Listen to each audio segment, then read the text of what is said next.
저는 50대 여자예요. 여러분들은 하루아침에 돈벼락을 맞으면 어떠실 것 같나요? 저도 한때는 눈먼 돈이 나에게 떨어지면 얼마나 좋을까 하는 상상을 했던 사람이에요. 돈으로 행복을 살 순 없지만 행복하기 위해선 역시 돈은 필요하잖아요. 그리고 돈이 있다고 불행할 일은 결코 없으니 돈은 무조건 많으면 많을수록 좋다고 생각했어요. 하지만 꿈이 현실이 되는 순간 저는 돈이 많아도 불행할 수 있다는 것을 경험하게 되었고 이번 기회에 그 이야기를 하고 싶어 이렇게 사연을 쓰게 되었어요. 5살 나이 차이의 남편과 저는 같은 공장에서 일하며 만났어요. 자주 보고 처음 봤을 때부터 서로에게 호감을 갖고 있던 터라 저희는 금방 가까워졌어요. 1년의 연애 끝에 결혼을 하게 되었죠. 남편과 저는 둘 다 형편이 그리 좋지 않았어요. 저는 한때는 친할아버지의 재산으로 그럭저럭 살았지만 곧 가사를 탕진한 홀아버지와 함께 살았고 남편은 시골에 10년 된 옛날 빌라에서 아버지의 빚을 갚으며 살아가는 홀어머니와 8살 아래 여동생이 있었죠. 양가 사정이 다 이렇다 보니 저희는 조촐하게 겨우 결혼식만 올렸고 보증금 100만 원에 반지하 월세방에 신혼살림을 차렸어요. 말이 좋아 신혼살림이지 저희 살림은 단촐하게 그지없는 것들이었어요. 아무튼 저희는 그렇게 부부의 연을 시작했습니다. 남편은 착하고 성실했고 저는 주변에서 짠순이라고 부를 정도로 알뜰해서 마치 남편과 저는 소꿉놀이를 하듯 매일매일 즐겁고 행복했어요. 저희 부부는 형편이 좋아지면 아이를 갖기로 하고 무조건 저희 두 사람의 월급의 80%를 저금했어요.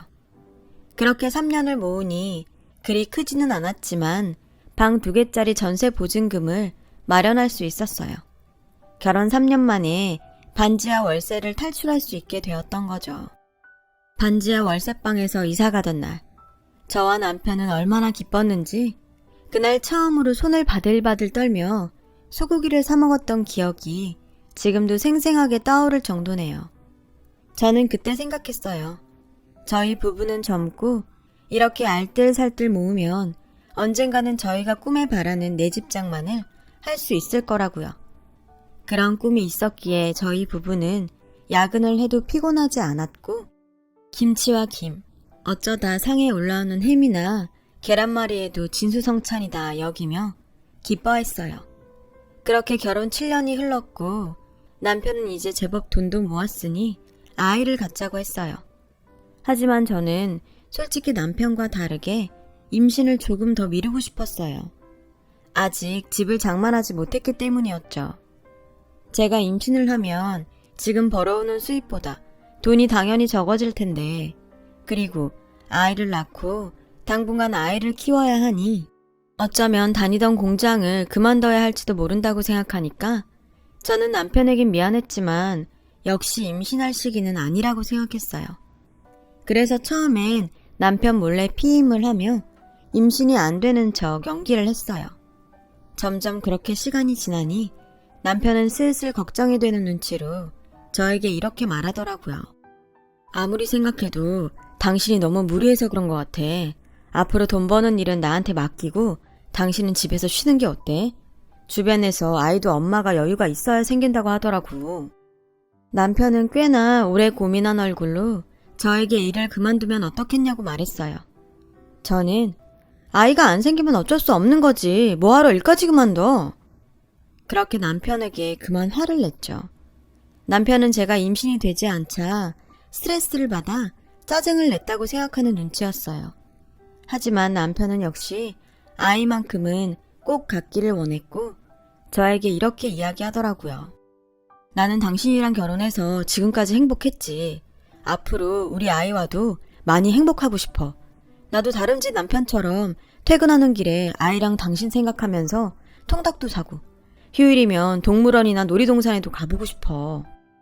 저는 남편의 말을 듣고 속으로 그렇게 행복하려면 돈이 얼마나 많이 필요한데 이 남자가 현실은 모르고 꿈만 꾸는구나 하며 한심하게 생각했어요. 하지만 차마 그 말을 입 밖으론 꺼내지 못했죠. 그 후 남편은 한참 동안 지나가는 남의 아이를 부러운 눈으로 바라봤어요. 처음에는 그 모습도 짜증이 났는데 그런 남편을 보면서 점차 마음이 흔들렸죠. 공장에서 유일하게 사귄 동료가 아이를 낳았다는 소식에 찾아갔다가 처음으로 저도 엄마가 되고 싶다는 생각을 하게 되었어요. 그래서 남편에게 임신 전까지는 공장에 다니고 임신을 하면 그만두겠다고 얘기해 놓았고 남편 몰래 하던 피임도 그만뒀어요. 피임을 그만뒀으니 저는 금방이라도 임신이 될 것 같은 기분으로 지냈는데 너무 쉽게 생각한 탓일까. 임신은 생각처럼 쉽게 되지 않았어요. 남편은 이전부터 임신이 잘 되지 않는다고 생각했기에 별 생각이 없어 보였지만 저는 남편과 다르게 불안했죠. 내가 혹시 불임인가? 피임약을 계속 먹어서 임신이 안 되나?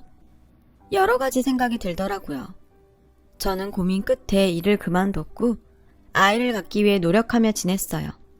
그렇게 꼬박 3년. 저희 부부에겐 임신의 기쁨은 찾아오지 않았어요. 오히려 매번 부푼 기대감으로 임신 테스트기를 확인하다 테스트기의 한 줄을 보곤 천국과 지옥을 오갔죠. 나날이 지쳐갔어요. 그러자 보다 못한 남편은 저를 붙잡고 이렇게 말하더군요. 아이가 있었으면 좋겠지만 나는 지금처럼 우리 둘만 잘 지내도 괜찮다고 생각해. 그러니까 너무 스트레스 받지 말고 아기는 그냥 하늘에 맡기자. 그동안 당신이 너무 애썼어. 당신 혼자 애쓰는데 나는 아이만 바라고 있고 미안해서 도저히 못 보겠다. 나는 정말 괜찮으니까 우리 예전처럼 우리끼리라도 잘 살자. 힘들어하는 저를 위해 남편은 아이가 없어도 괜찮다고 말했어요. 그러면서도 고맙게도 아이 소식을 은근히 기다리고 있던 시댁에 자기가 문제가 있어 아이가 생기지 않는다고 이야기도 해주었어요. 그렇게 시간이 흘렀어요. 신혼도 아니고 아이도 없고 수입도 반으로 줄어 어디에서도 행복을 찾기는 어려웠던 어느 날 정말 생각지도 않았던 일이 저에게 일어났지 뭐예요. 4년 전 돌아가신 친정아버지가 유일하게 남겨주신 땅이 있었는데 그 땅이 글쎄 재개발이 결정돼서 대단지 아파트가 들어설 거라는 소식이었어요. 그냥 팔기는 돈이 안 되고 이렇게 저렇게 생각해도 답이 없어 놀리기만 했던 그런 땅이었는데 친정아버지가 남겨주신 꽤 많은 평수의 땅은 저에게 무려 100억이라는 어마어마한 돈으로 돌아왔습니다. 돈이 통장으로 들어오기 전까지는 이 사실이 믿기지 않아 남편에게도 알리지 않았는데 정말로 통장에 돈이 들어오던 날 저는 처음 보는 큰 액수에 통장에 찍힌 금액을 반복적으로 세보았어요. 눈으로 확인까지 했는데 너무 큰 횡재라 저는 이게 꿈인가 생시인가 어지럽기까지 하더라고요. 그래도 그 순간 가장 먼저 생각났던 사람은 역시 남편이었어요. 그동안 알뜰살뜰 절약만 하고 살았던 지난날이 떠올라 저는 얼른 이 100억이 든 통장을 남편에게 보여주고 싶었어요. 그날 저녁 전 기쁜 마음으로 남편의 퇴근을 기다렸고 제 이야기와 통장에 찍힌 돈을 본 남편은 도저히 믿어지지 않는다며 제가 그랬듯 통장에 찍힌 금액을 세고 또 세며 우리 부부는 설레는 마음으로 그날 밤 한숨도 자지 못했어요. 저와 남편은 밤새 이 돈으로 무엇을 하면 세상에서 가장 행복할 수 있을까 하는 행복한 고민을 했어요. 그리고 저는 꿈에 그리던 집장만을, 그리고 남편은 크고 고급스러운 고깃집을 차리기로 했어요. 주변에서는 저희 부부에게 돈벼락을 맞았다며 부러워했고 동시에 서로 앞다퉈 자신들의 힘든 사정을 이야기하곤 돈을 빌려달라고 했어요. 당연히 아주 친한 지인이라면 도와주지 않을 이유가 없었는데 친하지도 않았던 사람들이 어떻게 알고 자꾸만 돈을 빌려달라고 해 한동안 애를 먹었어요. 저희 부부는 그런 사람들에게 단호하게 그럴 수 없다고 거절했죠. 그러자 저희 부부를 부러워하던 사람들이 저희 부부를 원망하며 말도 안 되는 이상한 나쁜 소문을 악의적으로 만들어 퍼뜨리기 시작하더군요. 지금 생각해보니 그때부터가 시작이었던 것 같아요. 하루아침에 큰 돈이 생기니 그동안 잘 지냈던 주변 사람들은 자꾸만 멀어져 갔고 저희 부부 자체보다 저희가 가진 돈에 관심 있는 사람들이 꼬이기 시작했죠. 소문은 정말 무섭게 퍼져나갔고 어쩐지 주변에선 저희의 돈을 저희가 고생해서 번 돈이 아닌 운이 좋아 걷어 얻어진 돈이라며 저희 부부에게는 뭐든 바가지를 씌워도 괜찮다는 식의 이야기까지 나돌았고 저희 부부는 어쩔 수 없이 그동안 알고 지낸 사람들과 모두 연을 끊어야 했어요. 그리고 전혀 연고가 없는 지역으로 집을 장만해 이사를 가게 되었어요. 그 근방에 남편이 바라던 고깃집을 차렸고요. 남편은 매일 유명한 고깃집을 찾아다니며 비법을 배우러 다녔고 남편이 노력한 결과 저희 가게는 빠른 속도로 맛집이라는 소문이 나기 시작했어요. 저는 그때 돈을 번다는 말이 이럴 때 쓰는 말이구나 하며 땅을 남겨준 친정아버지가 얼마나 고마웠는지 몰라요. 그런데 그러던 중 전혀 생각하지도 못했던 일이 벌어졌어요. 남편에게 제가 받은 유산에 대한 소식을 들은 시댁 식구들이 하나 둘 저에게 돈 부탁을 해오는 거예요. 아가, 내가 정말 너한테 이런 말하기 미안한데 내가 나이도 있고 몸도 성하지 못하니 네 시아버지 빚 갚는 게 너무 힘들구나. 네가 좀 도와주면 안 되겠니? 다른 사람이면 몰라도 시어머니 부탁인데 제가 어떻게 싫다고 할 수 있겠어요. 당연히 시아버지의 빚을 한 번에 갚아드렸고 그 일을 시작으로 정말 이럴 수가 있나 하는 시댁 식구들의 어이없는 요구가 계속해서 이어졌어요. 니네들은 좋은 데 살고 호의호식하면서 나한테 미안하지도 않니? 우리도 니네 집처럼, 아니 니네 집보다 더 좋은 집 하나 사줘라. 모쪼록 본가가 집이 더 좋아야지, 안 그러니? 언니, 나 이번에 치과의사랑 선보는데 언니가 나 옷이랑 가방 좀 사줘요. 이번에 네 신우가 결혼할 때 혼수는 네가 좀 해라. 그리고 예물도 네가 좀 해줘. 다른 사람도 아니고 친동생인데 그 정도는 할 수 있지? 아, 그리고 의사사위 얻으려면 열쇠 3개는 기본이라고 하더라. 참고해라. 저는 정말 기가 차서 말이 나오지 않았어요. 처음엔 제가 남편 집 사정 뻔히 다 아니까 그래, 가족이라곤 시댁 식구밖에 없는데 돈 있을 때 도와드려야지 했었는데 마치 제가 받은 유산이 자기들 돈인 것처럼 아무렇지 않게 쓰려고 하는 태도에 너무 화가 나더라고요. 그래서 시어머니가 시누이의 예물과 혼수 이야기를 하던 날 저녁 저는 가게에서 일을 마친 남편에게 이제 더 이상 시댁 식구들에게 돈에 관한 부탁은 들어주지 않겠다고 말했습니다. 남편은 순순하게 알겠다고 했지만 은근 기분이 좋아 보이진 않았어요. 그 모습에 신경이 조금 쓰이긴 했지만 설마 저는 그동안 제가 시댁에 쓴 돈이 있는데 남편이 내가 자기 식구들에게 돈 쓰는 걸 싫어한다고 생각하진 않겠지? 하며 믿고 있었어요. 그리고 더 이상 그 이야기는 하지 않았어요. 제가 아는 남편은 제 마음을 알 거라고 완전히 믿었죠. 하지만 시간이 흐르고 남편이 변했다는 걸 알 수 있었어요. 나름 동네에서 맛있다고 소문이 났던 우리 가게에 어쩐 일인지 조금씩 손님이 끊기기 시작했고 저는 그 이유가 궁금했던 고민 끝에 점심시간에 맞춰 가게에 가보았죠. 그동안 남편이 알아서 잘 운영하고 있던 가게는 제가 예고도 없이 방문하자 종업원들이 깜짝 놀라는 눈치였고 가게 어디에서도 남편의 모습은 보이지 않았어요. 알고 보니 매일 아침 가게로 출근하던 남편은 저에게 거짓말을 한 거였고 한참이나 가게에 나오지 않고 있는 상태라는 거예요. 그렇죠. 문제가 있었던 거죠. 주인도 관심을 안 가지는 음식점에 누가 관심을 가지고 오겠어요. 주인이 안 나오니 그 가게는 뻔한 거죠. 저는 그 순간 정말 설마 했어요. 남자가 갑자기 큰 돈이 생기면 없던 허영심도 생기고 유혹에 잘 넘어가 바람을 피기도 한다는 말을 듣곤 했거든요.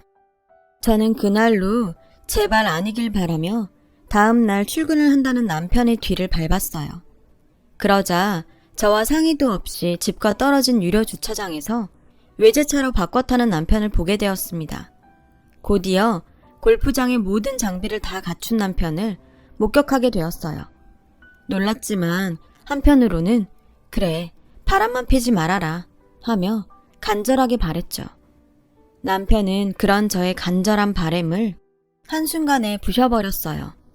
골프장에 들어간 남편은 저보다 한참이나 어린 여자와 당연하게 스킨십을 하더라고요.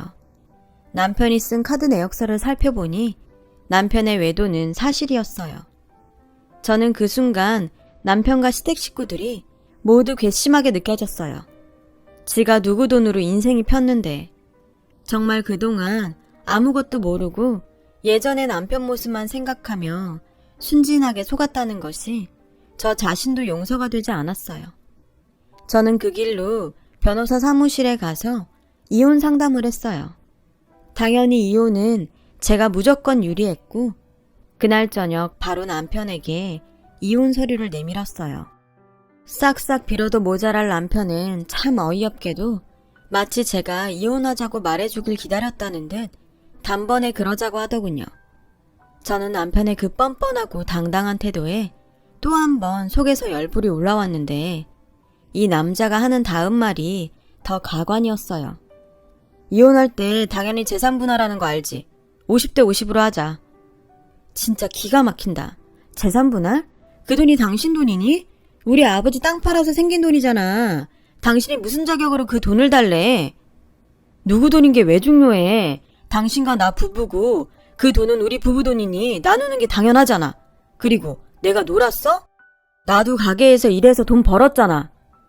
그래서 꼴 같지 않게 외제차 타고 골프 치면서 여자랑 바람 폈니? 그런 사람을 뭐라고 하는지 알아? 유책 배우자. 당신은 나한테 어떤 것도 요구할 수 없어. 그래서 지금 나한테 한 푼도 못 준다는 거야? 당연하지. 그것뿐인 줄 알아? 내가 그동안 당신 집 빚 갚은 거랑 당신 동생 시집 보낼 때 해준 혼수랑 예물까지 싹 다 돈으로 환산해서 청구할 거야. 제 말에 남편은 아무 말도 하지 못했어요. 보아하니 거기까진 전혀 생각하지 못한 눈치였죠. 그리고 다음 날부터 남편은 마치 꼬랑지 내린 개처럼 제 눈치를 살폈어요. 다시 가게 일을 하며 예전의 모습으로 돌아가는 듯 했어요. 내가 잠깐 미쳤었나 봐. 미안해 여보. 나 다시 예전처럼 가게 일 열심히 하고 한우 안 팔게. 엄마랑 민영이도 당신한테 얼마나 고마웠는지 몰라. 그러니까 그만 화 풀고 나 한 번만 봐줘.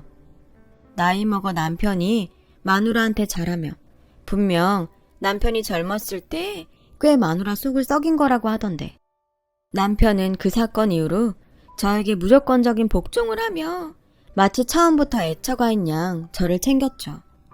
처음엔 남편에게 당한 배신감에 저는 마음의 문을 꽁꽁 닫아버렸고 주변에선 저희 부부의 사정도 모르면서 남편이 저렇게 잘하는데 제가 너무하다고 떠드는 소리가 들려왔어요. 그리고 한 가지 일이 벌어졌어요. 너 정말 해도 너무한다. 아무리 네 아버지 유산이지만 어떻게 네 신랑 이름으로 된 재산이 하나도 없냐? 남자가 자기 앞으로 아무것도 없는데 어떻게 사업을 하겠어? 내가 우리 아들 기죽고 사는 거 생각하면 속이 다 타서 쟤만 남았다. 엄마, 그만하세요. 이 사람이 유산으로 받은 건데 왜 내 이름으로 해요? 당연히 다 이 사람 앞으로 해야죠. 나나 엄마나 다 이 사람 덕에 사는 사람이니 그런 말 하지 말아요. 저는 시어머니의 말에 정남이가 뚝 떨어졌는데 또 남편의 저런 저자세의 모습엔 조금 마음이 불편했어요. 그렇게 시간이 흘렀고 남편은 여전히 반성하는 듯 성실한 모습과 저에게 잘하려고 노력했어요. 시간인지라 저는 견고하게 닫혀있던 마음을 조금씩 풀기 시작했죠. 그리고 마음속으로 그 사건이 있었으니 남편이 무서워서라도 다시 지난날 같은 실수는 하지 않을 거라는 생각에 남편을 용서해주기로 마음먹었죠. 그런데 그런 제 마음을 비웃기라도 하듯 정말 예상하지 못했던 장소에서 남편의 실체를 보게 되었어요. 미안하다며 외제차와 여자를 정리했다고 말한 남편은 여전히 그 차를 타고 다녔고 제가 봤던 그 어린 여자와 아파트 모델하우스를 둘러보고 있었어요. 자기야, 정말 나 이 집 사주는 거야? 당연하지. 내가 우리 자기한테 거짓말하는 거 봤어? 자기 와이프 알면 가만히 있지 않을 텐데. 괜찮아?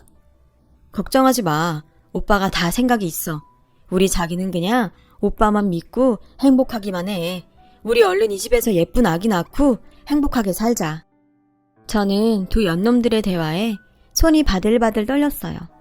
사실 시어머니 성화도 있고 무엇보다 남편을 다시 믿어보기로 했기에 가게 명의를 남편 앞으로 바꿔줬거든요. 그뿐만이 아니었어요. 남편에게 가게 운영하면서 돈 걱정하지 말라고 가지고 있던 유산의 일부도 남편 통장에 넣어줬어요. 제가 충격에 간신히 버티고 있을 그쯤 저는 더 이상 그곳에 두 다리를 붙이고 서 있을 수 없었습니다. 야야, 집은 다 둘러봤어? 두 연놈에게 시어머니는 반갑게 다가갔고 시어머니는 남편의 상간녀를 마치 며느리처럼 대하며 연신 상간녀의 손을 꼭 붙잡고 있었어요. 내가 자손이 없어서 잠도 못 잔다. 옛날 같으면 벌써 소박 맞을 일이지. 네가 부디 우리 집 대를 이어다오.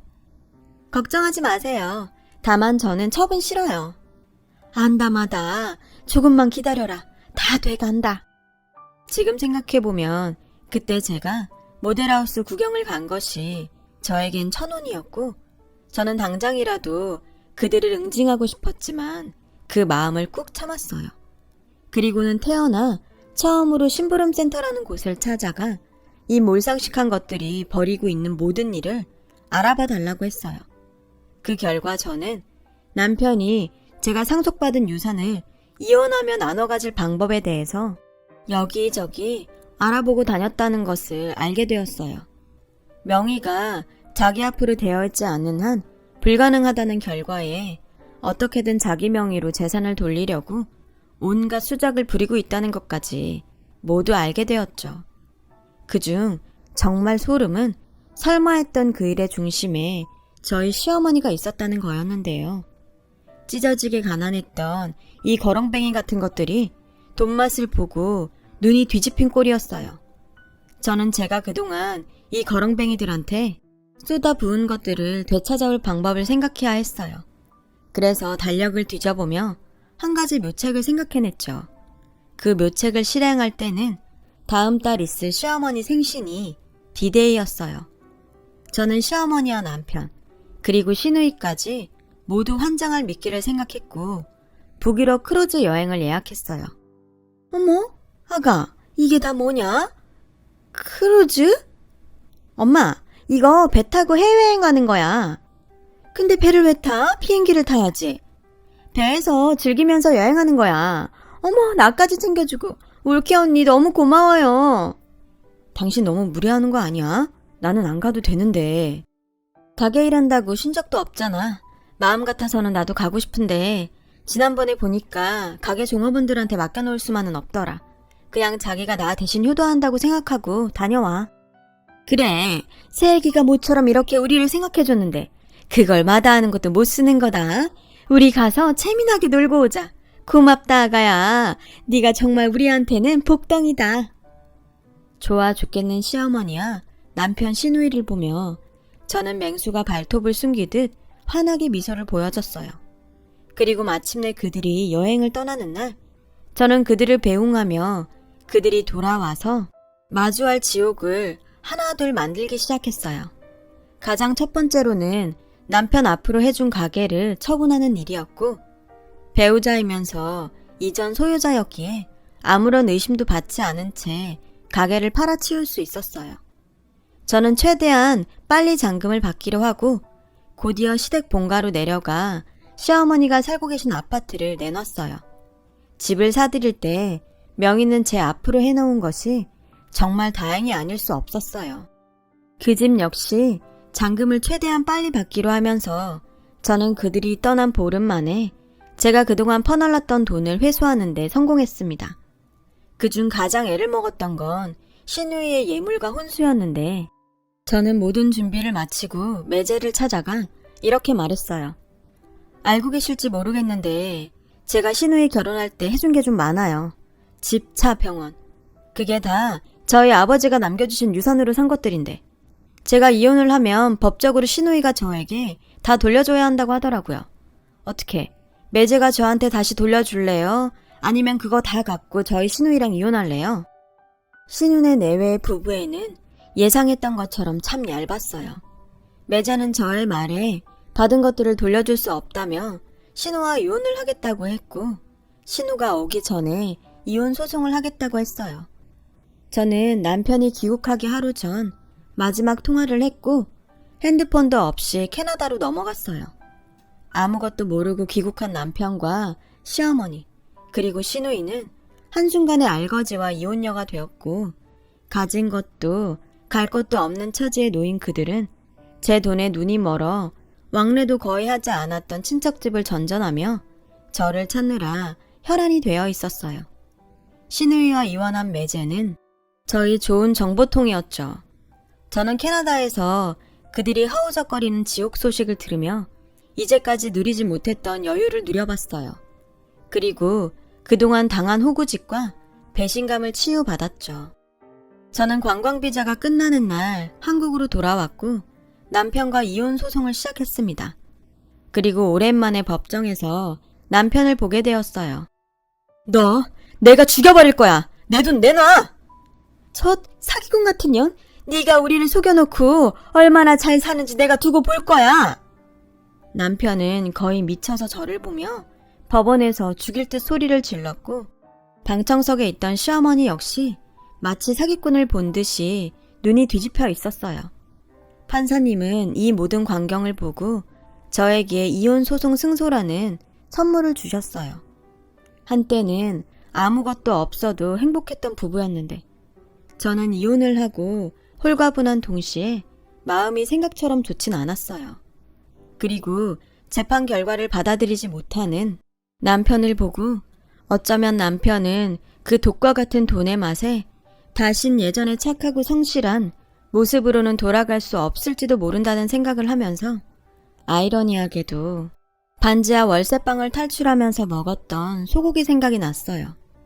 만약 드라마 같은 돈벼락이 저에게 떨어지지 않았다면 저는 지금 어떻게 살고 있을까요? 돈이 있으면 당연히 행복할 거라고 생각했는데 뜻밖의 떨어진 돈벼락은 전혀 예상하지 못한 행복과는 거리가 먼 결과를 가지고 왔어요. 다 제가 부족한 탓이었겠죠. 저는 아버지가 남겨주신 돈으로 자선 사업을 준비하고 있어요. 제가 가진 돈이 더 이상 독이 되지 않길 바라며 부디 여러 곳에서 좋은 영향을 끼쳤으면 좋겠어요. 세상엔 돈보다 중요한 것들이 많은 것 같아요. 그리고 지금은 그런 것들을 많이 발견한 사람이 어쩌면 정말 행복한 사람이 아닐까 생각하고 있습니다. 부디 지금 저의 이야기를 들어주신 분들은 돈보다 소중한 행복을 많이 발견하시길 진심으로 바라며 지금까지 제 이야기를 들어주셔서 고맙습니다.